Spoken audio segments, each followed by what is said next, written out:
নমস্কার বন্ধুরা, ঘরোয়া সেলাই চ্যানেলে আপনাদের স্বাগত। আজ আবার একটা নতুন ভিডিও নিয়ে চলে আসছি। দেখুন, আজকে বানাবো বাজার থেকে যেরকম আমরা বালিশের ওয়ার কিনি সেই রকম বালিশের ওয়ার বানিয়ে দেখাবো। মানে 52 ইঞ্চি লম্বা আর 17 ইঞ্চি চওড়া একটা পিস নিয়ে নিয়েছি। এটা একটু লম্বা আর একটু বড় হলে ভালো হতো, কিন্তু আমার কাছে এটাই ছিল, যে সেটাই করে দেখাচ্ছি। এই ওয়ারটা বানানোর জন্য আমরা দু সাইড আগে প্রথমে সেলাই করে নেব। কীভাবে সেলাই করছি দেখুন। প্রথমে এইভাবে যখনই সেলাই করবে প্রথমে একটা পার্ট দেওয়া হলো, তারপর আবার একটা পার্ট দিয়ে এইভাবে মুড়ে দিতে হবে। এবারে এইখানে দিয়ে সবসময় এই ধারের মুখ সেলাই করার সময় এইখানটা একটা চাপ সেলাই বা টাকা দেওয়ার চেষ্টা করবেন, কারণ এইটা না দিলে পারে সেলাই খুলে যেতে পারে। তাহলে আমিও এইখানে এটা দিয়ে দিলাম। এবার এইভাবে পুরোটা সেলাই করে নেব।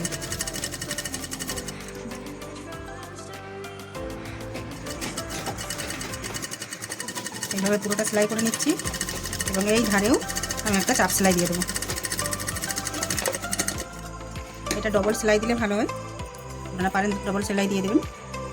এই দিকটাও সেলাই করে দিচ্ছি, দুদিকের মুখে সেলাই করে নেবো। প্রথমে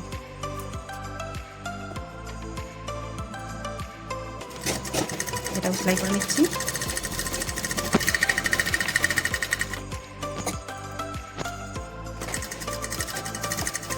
আমার দুদিক মোড়া প্রায় শেষ। এইখানটাও একটা চাপ সেলাই দিয়ে দেবো। এবার কীভাবে এটাকে তৈরি করছি, এবার এটাকে উল্টিয়ে নেব। দেখুন, আমি যেরকম সিম্পল ধরে পর্দাটাকে উল্টিয়ে নিয়েছি। এরপর এইখানটা একটু খেয়াল রাখবেন, এইখানে পেছন পার্ট আছে, এটা একটা পার্ট, সামনের পার্টটাকে এইভাবে ধরতে হবে। এরকম এইটা 4 ইঞ্চি মুড়ে দেবো। এইখানটা যেন 4 ইঞ্চি হয়, এটা দেখে নেবো 4 ইঞ্চি হচ্ছে কিনা। আর এইটাকে আর একটু নিচে নামিয়ে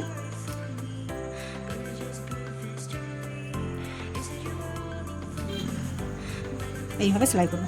আমার 4 ইঞ্চি হয়ে গেছে, এইভাবে এটা সেলাই করবো। এইখানটা সেলাইয়ের জন্য আমি এইখানটায় পিন লাগিয়ে দেবো, যাতে পরে সুবিধা হয়। অপর প্রান্তটাও এটা লাগিয়ে দিয়েছি। আর এই দিকটাও মাপ করে এরকম 4 ইঞ্চি মাপ করে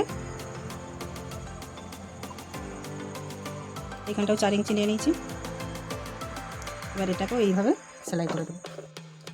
এইখানটাও একটা পিন লাগিয়ে রাখছি। এবার আমি এই দু সাইড সেলাই করব। এখানটা দেখুন, এই লম্বাটা তো 4 ইঞ্চি নিয়েছি, আর এইটাকেও 1 ইঞ্চি ভেতরে দিতে হবে। 1 ইঞ্চি ভেতরে দিব। এইটা উপরে থাকবে, তাহলে যখন উল্টি দেবো তখন এইটা ভেতর দিকে চলে যাবে, এটা বাইরের দিকে চলে আসবে। এবার আমি এটা সেলাই করে দিচ্ছি।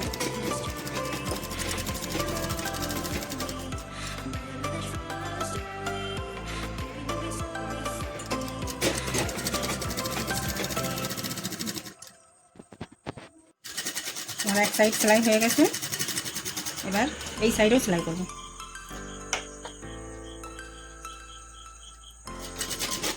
আমি একটুখানি ছেড়ে করে নেব।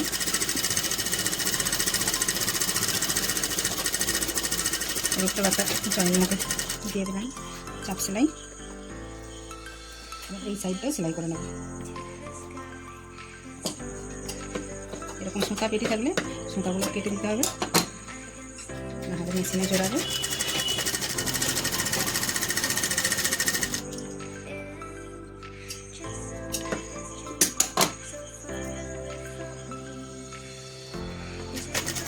এইভাবে পুরো চারিদিকটা সেলাই করে নেব।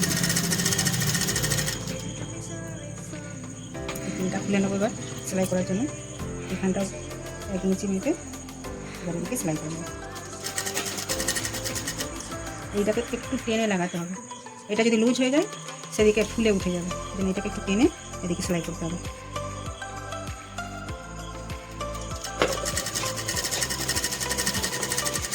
এবার এই মাথা পর্যন্ত দিয়ে দেবো। এবার এই দিকেও দেবো।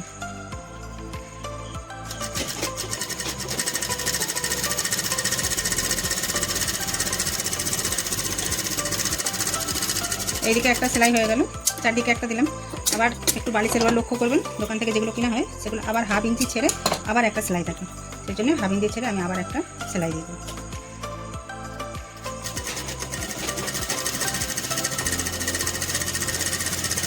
পুরোটাই এইভাবে দিয়ে দেবো।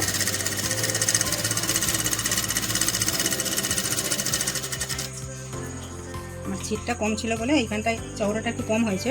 আপনারা পারেন ওটা 17 ইঞ্চি, ওটা 19 ইঞ্চি দিয়ে নিলে পারে, তাহলে বড়ো সাইজের বালিশও ওটা পোড়ানো যাবে। এইখানে যেহেতু জয়েন্টের কাছে চাপ সেলাই দিয়ে দিয়েছি, ওই জন্য দ্বিতীয়বার জয়েন্টের কাছে আর ওটা চাপ সেলাই দেওয়ার দরকার নেই। এইভাবেই সেলাই করে নেব।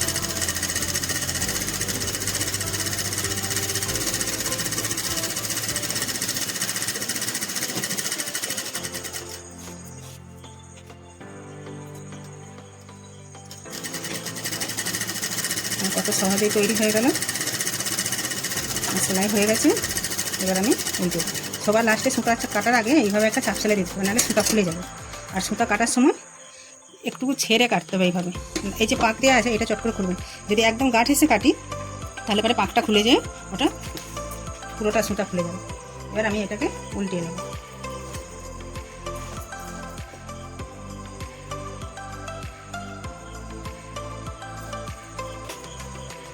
এই কোণগুলোকে একটু আঙুল দিয়ে এইভাবে করতে হবে।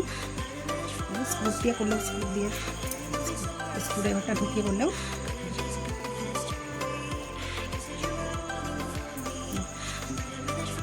এত সহজেই হয়ে গেল।